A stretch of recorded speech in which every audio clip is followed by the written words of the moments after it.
Long live, long live. We want justice. Justice. We want justice. Justice. SC want justice. Birthright, birthright. SC want justice. Birthright, birthright. Adivasi Zindabad. Zindabad, zindabad. Adivasi Jagise. Jagise, jagibol. Himanta Biswa Kamale, let's say. Say, let's say. Himanta Biswa Kamale, let's say. Say, let's say. Hoşiyar. Jolly say. Jolly say, jolly boy. Jolly say, jolly boy. Jolly say,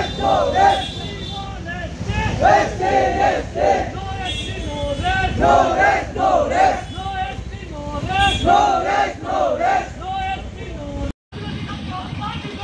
Zindabad, zindabad.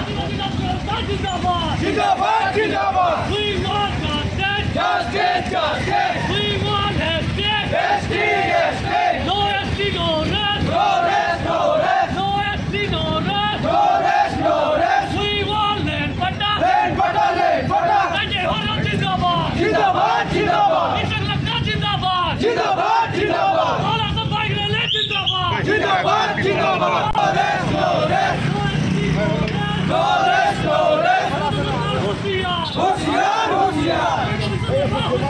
Hoşiyar, hoşiyar. We want justice. Justice, justice. Bye, bye. Bye, bye, bye, bye. We want justice.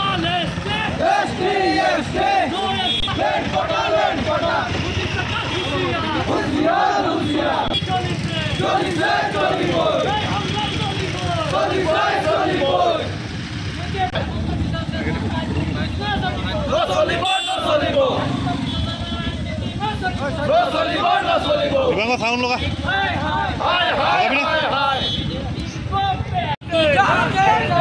Want justice, no rest. No rest, no rest.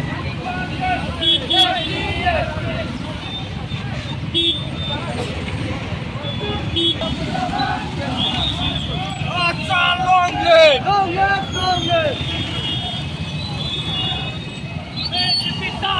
Bye, bye. No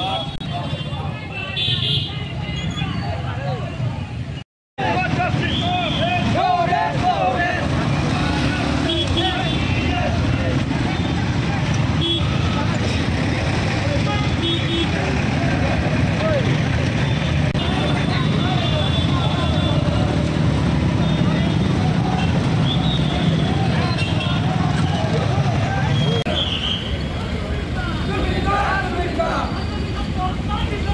Zindabad, zindabad. Zindabad, zindabad. Justice, justice. Justice, justice. No rest, no rest. No rest, no rest. Land pata, land pata. হয় সদৌ অসম ছাত্ৰ সন্থা কেন্দ্ৰীয় committee হয় আজি আমি 10ৰ পৰা 15 দিনৰ কাৰ্যসূচী লৈ অল অসম আমি বাইক ৰেলী ৰূপায়ণ কৰিছোঁ। প্ৰদীপ নগৰ সমাধি স্থলৰ পৰা ষ্টাৰ্ট কৰি আমি লখিমপুৰ হৈ তিনিচুকীয়া হৈ আজি আমি এতিয়া যোৰহাটৰ মৰিয়নিত উপস্থিত হৈছোঁহে। আদিবাসীৰ বিভিন্ন সমস্যা লৈ প্ৰথমটো হ'ল আমাৰ জনজাতিকৰণ, মাটি পট্টা দিয়া, তাৰপিছত অসমৰ চাহ শ্ৰমিকৰ মজুৰি 551 টকা বৃদ্ধি কৰা, তাৰপিছত আমাৰ প্ৰাণৰ শিল্পী জুবিন দাৰ ন্যায়, তাৰপিছত আমাৰ 2022 চনত একৰ্ড হৈ যোৱা আদিবাসী একৰ্ড, এই একৰ্ডৰ দফাবিলাক আজিলৈ আখৰে আখৰে ইমপ্লিমেণ্ট হোৱা নাই। ইমানকেইটা সমস্যা লৈ আজি অল অসম বাইক ৰেলী ৰূপায়ণ কৰিবলৈ আদিবাসী ছাত্ৰ সন্থা বাধ্য হৈছে। সেইটোৰ কাৰণে যিহেতু হেমন্ত চৰকাৰ বিজেপি চৰকাৰে আমাক বাৰে বাৰে ঠগি আহিছে। বিজেপি চৰকাৰক আমি 2016 চনত অনা মানুহ আমি হয়, কিন্তু আজিলৈকে আদিবাসীৰ যি জ্বলন্ত সমস্যা আজিলৈকে সমাধান হোৱা নাই।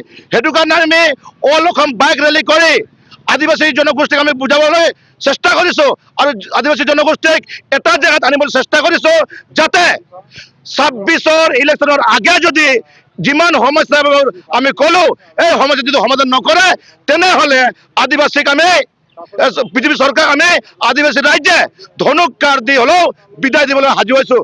তাৰে পিছত আমাৰ জুবিন দাৰ আজি 50ৰ পৰা 60 দিন হৈ গ'ল। ইমান দিন হোৱাৰ পিছতো আজি আমাৰ জুবিন দাৰ ন্যায় পোৱা নাই। এইটো বহুত দুখৰ কথা। ইমান ডাঙৰ চৰকাৰ আমাৰ হেমন্ত মামাই কয় যে মোতকৈ শক্তিশালী মন্ত্ৰী নাই বুলি শক্তিশালী হোৱাৰ পিছতো আজি আমি জুবিনদাক ন্যায় কিয় পোৱা নাই সেইটো কাৰণে আমি দুখত ক'ব লগা হৈছে আদিবাসী ছাত্ৰ সন্থা অন্যথা আৰু ইয়াতকৈ ভয়ংকৰ আন্দোলন কৰিবলৈ বাধ্য হৈ যাম হয় এই বাইক ৰেলীত আমি ওদালগুৰি ডিষ্ট্ৰিক্টৰ বিভিন্ন আঞ্চলিকৰ পৰা আমি টোটেল 7জনীয়া টিম হৈ আমি অল অসম বাইক ৰেলী কৰিলোঁ কিন্তু গোটাই ডিষ্ট্ৰিক্ট ইমান ধুনীয়াকৈ আমাক সহযোগ কৰিছে সেইটো কাৰণে ডিষ্ট্ৰিক্টক আমি ধন্যবাদ দিছোঁ আসাম টক্স আপোচবিহীন অসম কণ্ঠ